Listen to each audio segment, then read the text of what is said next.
ഒരു മയ്യത്ത് മരിച്ചു കഴിഞ്ഞാൽ, മരണം സംഭവിച്ച ഒരു മയ്യത്തിന്റെ കാര്യത്തിൽ സ്ഥിരീകരണം ഉറപ്പിച്ചു കഴിഞ്ഞാൽ, മഹാരഥന്മാരായ ഉലമാക്കന്മാർ ഓർമ്മപ്പെടുത്താറുണ്ട്, വളരെ വേഗത്തിൽ ഒരു വ്യക്തി ആ പരിസരത്തുള്ളവൻ ചെയ്യേണ്ടത് തഗ്മീദ് ഐനൈഹി, അവൻ എത്രയും പെട്ടെന്ന് ആ മയ്യത്തിന്റെ കണ്ണുകൾ അടച്ചു കൊടുക്കണം, വായകൾ അടച്ചു കൊടുക്കണം.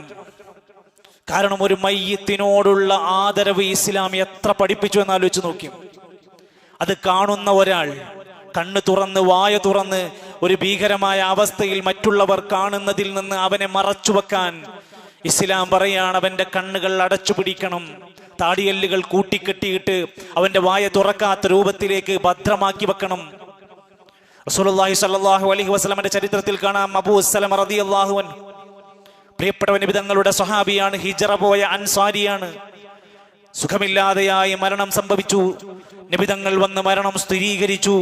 ഫഖാല നബി സല്ലല്ലാഹു അലൈഹി വസല്ലം, നബി തങ്ങൾ അവിടുന്ന് അബൂ സലമ റളിയല്ലാഹു അൻഹുവിന്റെ മരണം സ്ഥിരീകരിച്ചു ഉറപ്പുവരുത്തിയിട്ട് കൈകൾ കൊണ്ട് കണ്ണുകൾ രണ്ടും അടച്ചു കൊടുത്തിട്ട് പറയാണ് സ്വഹാബത്തിനോട്, ഇന്നർ റൂഹ ഇദാ ഖുബില, ഒരു റൂഹെങ്ങാനും ഏറ്റെടുക്കുന്ന പിടിച്ചു കൊണ്ടുപോകുന്ന സമയം വന്നാൽ തബിഅഹുൽ ബസർ, അതിന്റെ പിന്നാലെ കണ്ണുകൾ പായിച്ചു കൊണ്ടിരിക്കും, കണ്ണിങ്ങനെ തുറന്ന് നോക്കിക്കൊണ്ടിരിക്കും. ഫലാ തഖൂലു ഇല്ലാ ഖൈറാ, കണ്ണടച്ചു കൊടുക്കണം. എന്നാൽ അവിടെ വെച്ച് പിന്നീട് ഒരു ജനാസയായി കഴിഞ്ഞാൽ ഫലാ തഖൂലു ഇല്ലാ ഖൈറാ, ഇനി നല്ലതല്ലാതെ പറയാൻ പാടില്ല. ഓ, മരിച്ചത് ഒന്നായി, കുറെ കാലമായി കിടപ്പിലായിരുന്നു, വല്ലാത്തൊരു കഷ്ടമായിരുന്നു, ഇയാളെ കൊണ്ട് ഭയങ്കര ശല്യമായിരുന്നു. ഇത്തരത്തിലുള്ള അനുചിതമായ ഒരു സംസാരവും പിന്നെ മരണപ്പെട്ട വ്യക്തിനെ കുറിച്ച് എന്തൊക്കെയാണെങ്കിലും ഇനി അത് പറയാൻ പാടില്ല. ഫഇന്നൽ മലായിക, തീർച്ചയായും മലക്കുകൾ യുഅമ്മിനൂന, അവിടെ ആമീൻ പറയുന്നുണ്ട്, അലാ മാ തഖൂലൂൻ, നിങ്ങൾ പറയുന്നതിനൊക്കെയും. ഒരു ജനാസന്റെ അടുത്ത് വെച്ച് നമ്മൾ പറയുന്നതിന്, നമ്മൾ പ്രാർത്ഥിക്കുന്നതിന് മലായിക്കത്തുകൾ ആമീൻ സ്ഥിരീകരിക്കുന്നുണ്ട്. അവിടെ വെച്ച് അത്തരത്തിലുള്ള ഒരു കാര്യവും പറയാൻ പാടില്ല. ശേഷമാണെങ്കിലും മരണപ്പെട്ടവരെ കുറിച്ചുള്ള മോശത്തരങ്ങൾ അവിടെയും ഇവിടെയും പറയാതിരിക്കലാണ് വേണ്ടത്. റസൂലുള്ളാഹി സ്വല്ലല്ലാഹു അലൈഹി വസല്ലമയുടെ അടുത്തുകൂടെ ഒരു ജനാസ കടന്നുപോയി. കണ്ട സമയത്ത് സ്വഹാബത്ത് പലരും ആളുകളും ആ ജനാസയെ പറ്റി അറിഞ്ഞപ്പോൾ, ആരാണെന്ന് അറിഞ്ഞപ്പോൾ അവരൊരുപാട് നല്ല കാര്യങ്ങൾ ഇങ്ങനെ പറയാൻ സംസാരിക്കാൻ തുടങ്ങി. ഇത് കേട്ട നബി തങ്ങൾ പറഞ്ഞു, വജബത് വജബത്, അയാൾക്ക് നിർബന്ധമായി. വേറൊന്നും പറഞ്ഞില്ല. മറ്റൊരിക്കലും ഒരു ജനാസ ഇങ്ങനെ പോവുകയാണ് ഇതേപോലെ. അത് കൊണ്ടുപോകുന്ന സമയത്തും സ്വഹാബത്തിന്റെ ഇടയിൽ നിന്ന് ഇങ്ങനെ സംസാരം ഉണ്ടായി. എന്തൊക്കെയോ അദ്ദേഹത്തെ കുറിച്ച് ചില മോശപ്പെട്ട അഭിപ്രായങ്ങൾ അവർക്കിടയിൽ ഇങ്ങനെ പറയുന്നുണ്ട്. നബി തങ്ങൾ പറഞ്ഞു, വജബത്ത്, അയാൾക്കും നിർബന്ധമായി. സ്വഹാബത്തിന് സംശയം, രണ്ട് കാര്യത്തിലും ഒരു വാക്കാണ് പറഞ്ഞത്. അവിടുന്ന് നബി തങ്ങളോട് സ്വഹാബത്ത് ചോദിക്കണം, എന്താ നബിയെ നിങ്ങൾ ഈ വജബത്ത് എന്ന് പറഞ്ഞതിന്റെ ഉദ്ദേശം മനസ്സിലായില്ല. ആദ്യം പോയ സമയത്ത് നിങ്ങൾ ആ മയ്യത്തിനെ കുറിച്ച് നല്ലതായിരുന്നു പറഞ്ഞത്, അതുകൊണ്ട് വജബത്തിൽ ജന്ന, അദ്ദേഹത്തിന് സ്വർഗം നിർബന്ധമായി. പിന്നെ പോയ ജനാസയെ കുറിച്ച് നിങ്ങൾ പറഞ്ഞത് അല്പം മോശമായ കാര്യങ്ങളായിരുന്നു, വജബത്തിന്നാർ, അത് ആ ജനാസക്ക് നരകം നിർബന്ധമാകുന്ന കാര്യമാണ്. അപ്പൊ പറയാൻ നല്ലത് വേണം. നമ്മൾ മരിച്ചതിന് ശേഷം നമ്മളെക്കുറിച്ച് നാട്ടിൽ പേര് പറയുമ്പോൾ ഒരു നല്ല കാര്യം പറയാൻ നമ്മൾ ചെയ്തു വെക്കണം. അത് ആ ഹദീസിന്റെ പശ്ചാത്തലത്തിൽ മനസ്സിലാക്കണം. നമ്മൾ മരിച്ചതിന് ശേഷം നാട്ടുകാരും കുടുംബങ്ങളും പറയാണ്, അയാൾ വല്ലാത്ത ശാപമായിരുന്നു, അയാൾ ആ വീട്ടിൽ സ്വൈരം കൊടുക്കാത്തവനായിരുന്നു, അയാൾ ആ മക്കളോട് വളരെ മോശമായിരുന്നു എന്നിങ്ങനെ തുടങ്ങി മോശം അഭിപ്രായങ്ങൾ പറയാനുള്ള ഒരു വ്യക്തിയായി നമ്മൾ മാറാതിരിക്കുക. ഇനി ഒരാളിൽ മോശത്തരങ്ങൾ ഉണ്ടെങ്കിൽ അയാൾ മരിച്ചാൽ അത് പറയാതിരിക്കലും അതിന്റെ ഭാഗമാണ് എന്നർത്ഥം. അതുപോലെ തന്നെ നബി സല്ലല്ലാഹു അലൈഹി വസല്ലം പഠിപ്പിച്ച മറ്റൊരു സുന്നത്താണ്, ഒരു ജനാസ, ഒരു മരണം സ്ഥിരീകരിച്ചു കഴിഞ്ഞാൽ വസുതുറുൽ മയ്യിത്തി, മയ്യിത്തിനെ മുഴുവനായിട്ടും മൂടിയിടണം. ഷർട്ടും തുണിയും പാൻറ്റൊക്കെ ഇട്ടേക്കും ചിലപ്പോൾ അയാൾ മരിക്കുണ്ടാവുക. എത്രയും വേഗത്തിൽ അദ്ദേഹത്തിന്റെ ആ വസ്ത്രങ്ങളെല്ലാം അതിൽ നജസുണ്ടാവാനുള്ള സാധ്യത കൂടുതലാണ്. മലമൂത്ര വിസർജനത്തിന് സാധ്യതകളുണ്ട്. അതുകൊണ്ട് തന്നെ ആ വസ്ത്രമെല്ലാം മാറ്റിവെച്ചിട്ട് ഒരു നല്ല പൂർണ്ണമായും മൂടുന്ന ഒരു വെള്ള തുണി കൊണ്ട് മയ്യത്തിനെ പൂർണ്ണമായി പൊതിയുക. ഔറാത്തുകൾ ആരും കാണാതിരിക്കാൻ പരമാവധി ശ്രദ്ധിക്കുക. നബി സല്ലല്ലാഹു അലൈഹി വസല്ലമന്റെ പ്രിയപ്പെട്ട ഭാര്യ ആയിഷ റളിയല്ലാഹു അൻഹ പറയുകയാണ്, നബി സല്ലല്ലാഹു അലൈഹി വസല്ലമന്റെ വഫാത്ത് സ്ഥിരീകരിക്കാൻ വേണ്ടി ഒരുപാട് പ്രശ്നങ്ങൾ അവിടെ നടന്നു. നബി മരിച്ചു എന്ന് പറയാൻ അവർക്കാർക്കും കഴിയണില്ല. നബി സല്ലല്ലാഹു അലൈഹി വസല്ലം മരിച്ചു എന്ന് പറഞ്ഞാൽ അവന്റെ നാവ് ഞാൻ അറുത്തു കളയും എന്ന് പറഞ്ഞാണ് ഉമറുൽ ഫാറൂഖ് റളിയല്ലാഹു അൻഹു നിൽക്കുന്നത്. അവർക്കത് അക്സെപ്റ്റ് ചെയ്യാൻ കഴിയുന്നില്ല. പലർക്കും ഉൾക്കൊള്ളാൻ കഴിയാതെ ഇരിക്കുകയാണ്. നീണ്ട ചർച്ച നടക്കുന്ന നബി മരിച്ചു എന്നെങ്ങനെ പറയുമെന്നൊക്കെ ചോദിക്കാൻ തുടങ്ങി. ദൂരെയായിരുന്ന അബൂബക്കർ സിദ്ദീഖ് റളിയല്ലാഹു അൻഹുവിനോട് അഭിപ്രായം ചോദിച്ചു. ഞാൻ പറഞ്ഞു ഞാനങ്ങോട്ട് വരുന്നുണ്ട്. അബൂബക്കർ സിദ്ദീഖ് റളിയല്ലാഹു അൻഹു വന്നു. എന്നിട്ട് ഒന്ന് പരിശോധിച്ചു, പൂർണ്ണമായി ഉറപ്പുവരുത്തി.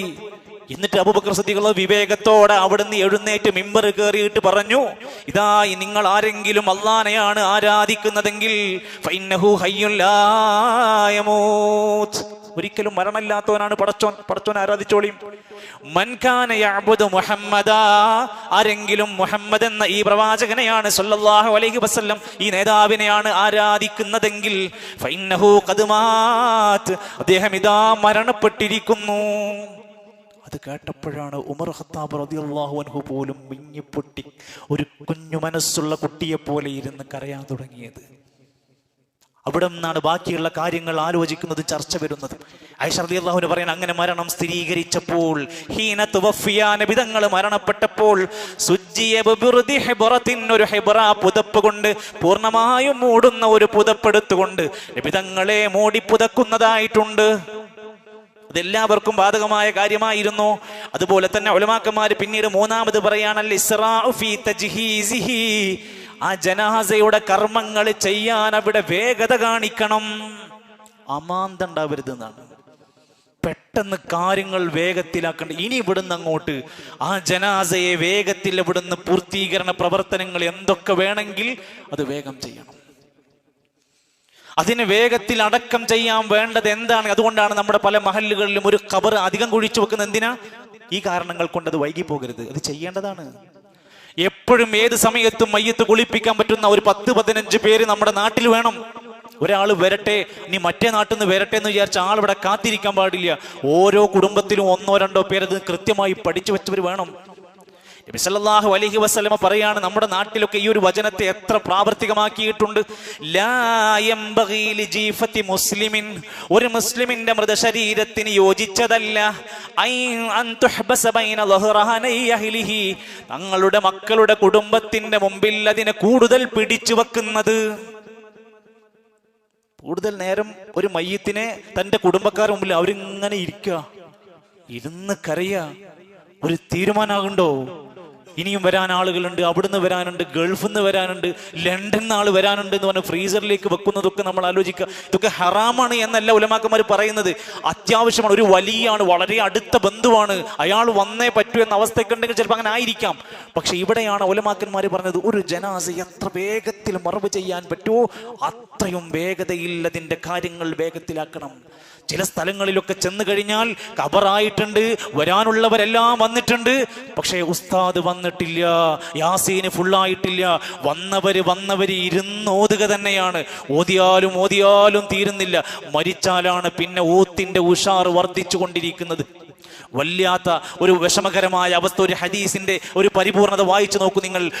ഒരു മുസ്ലിമായ ജനാസയെ വേഗത്തിൽ മറവു ചെയ്യുന്നതിൽ ധൃതി കാണിക്കണമെന്ന് ഇമാം അഹ്മദ് റഹ്മത്തുള്ളാഹി അലൈഹി പറയാണ്, കറാമത്തുൽ മയ്യിത്തി തഅജീല, ഒരു മയ്യിത്തിനെ ആദരിക്കുന്നതിന്റെ ഭാഗമാണ് വേഗത്തിൽ അതിനെ മറവു ചെയ്യാനുള്ള കാര്യങ്ങൾ ചെയ്യാം.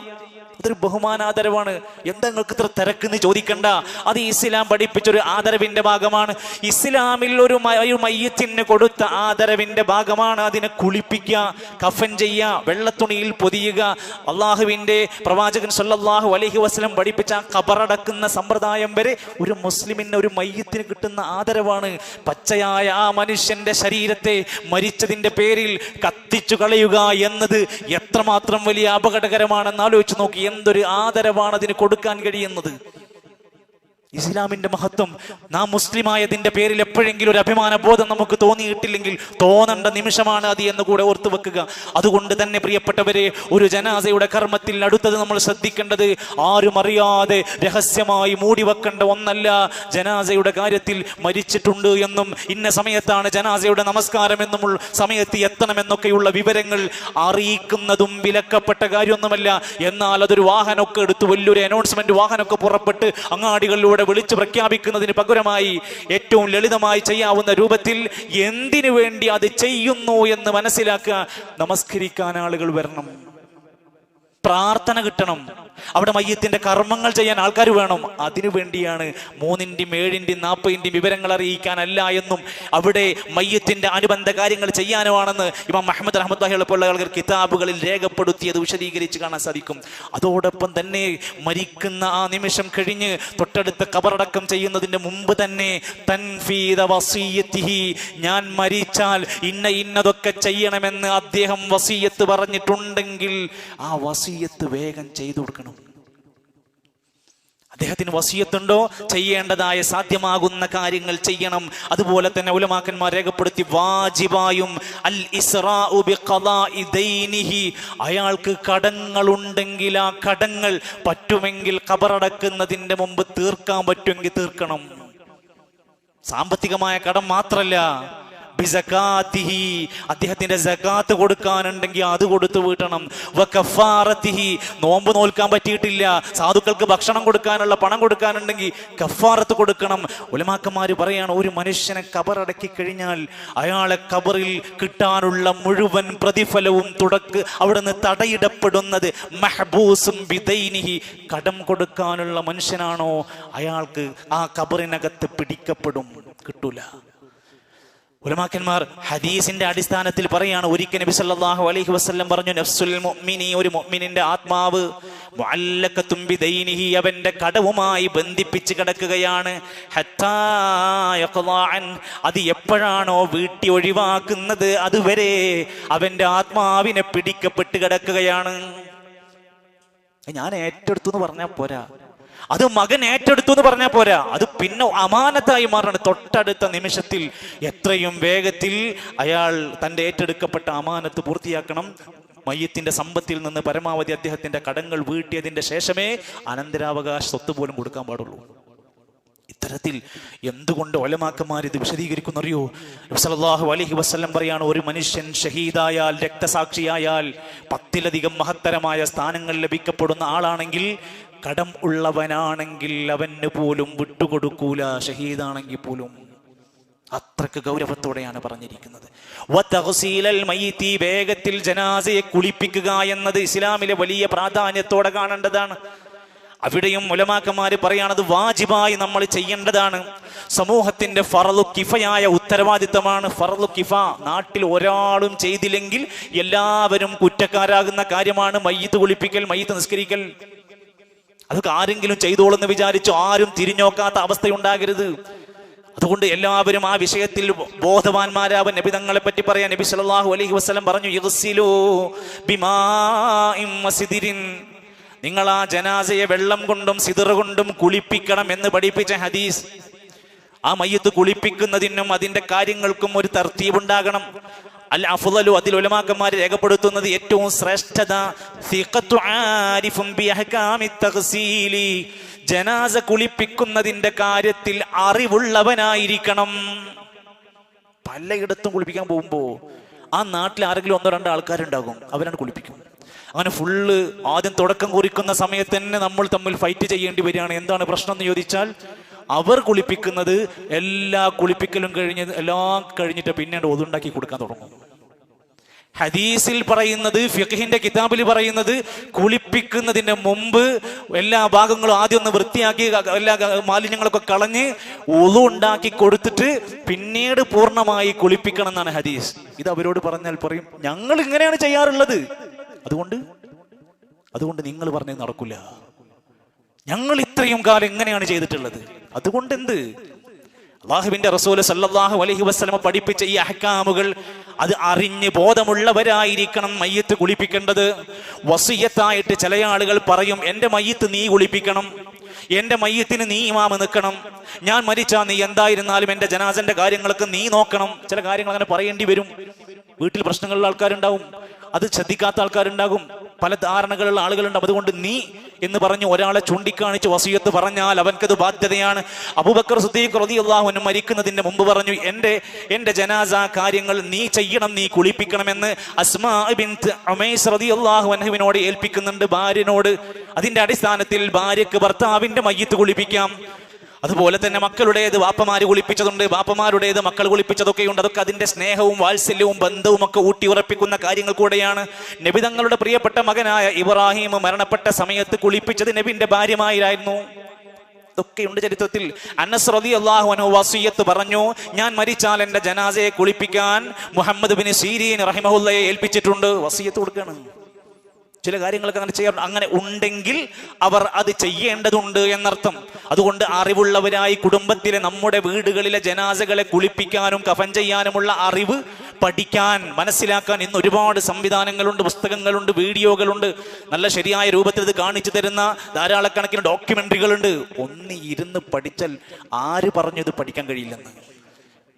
എത്ര വലിയ കാര്യങ്ങൾ നമ്മൾ പഠിച്ചെടുക്കുന്നു. പിന്നെ എന്തുകൊണ്ട് ഇത് മാത്രം പഠിക്കാൻ പറ്റാത്തൊരു വലിയ കാര്യമായി മാറുന്നത്? താല്പര്യമില്ലാഞ്ഞിട്ടാണ്. ഒന്ന് വിചാരിച്ചാൽ നമുക്കൊക്കെ സാധ്യമാകുന്നതാണ്. അതോടൊപ്പം തന്നെ അള്ളാഹിന്റെ ഖുർആനിലും പ്രവാചകന്റെ ഹദീസിലും പഠിപ്പിക്കുകയാണ്, ചില ആളുകളുടേത് നിങ്ങൾ മയ്യിത്ത് നിസ്കരിക്കാൻ പാടില്ല. ചില ആളുകളുടെ ഖബറുകളിൽ പോയിട്ട് നിങ്ങൾ അവരെ കഫൻ ചെയ്യാൻ പോകണ്ട, അവരെ കുളിപ്പിക്കാൻ പോകണ്ട. ആരെക്കുറിച്ചാ പറഞ്ഞിരിക്കുന്നത്?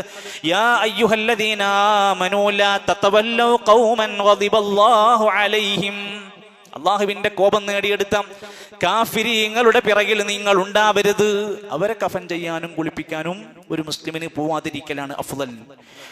وَأَلَا تُصَلِّ عَلَى أَحَدٍ مِّنْهُمْ مَاتَ أَبَدًا وَلَا تَقُمْ عَلَى قَبْرِهِ إِنَّهُمْ كَفَرُوا بِاللَّهِ. അവർക്ക് വേണ്ടി നിസ്കരിക്കുക. അള്ളാഹുവിൽ നിഷേധികളായ ആളുകളുടെ ഖബറിൽ നമസ്കരിക്കുക, അവർക്ക് വേണ്ടി നമസ്കരിക്കുക, പ്രാർത്ഥിക്കുക എന്നത് നിങ്ങൾ ചെയ്യരുത്. കാരണം ഇന്നഹും കഫറൂ ബില്ലാഹ്, അവർ അല്ലാഹുവിനെ നിഷേധിച്ചവരാണ്.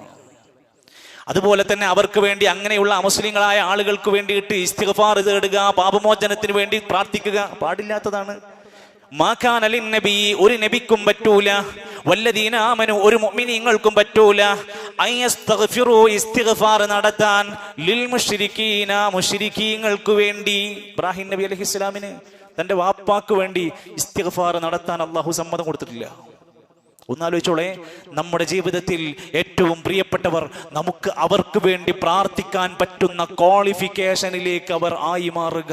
പ്രിയപ്പെട്ട സഹോദരങ്ങൾ, ഇസ്ലാം സ്വീകരിച്ച 2-3 സഹോദരങ്ങളുടെ കൂടെ പല യാത്രകളിലും പങ്കെടുത്തിട്ടുണ്ട്.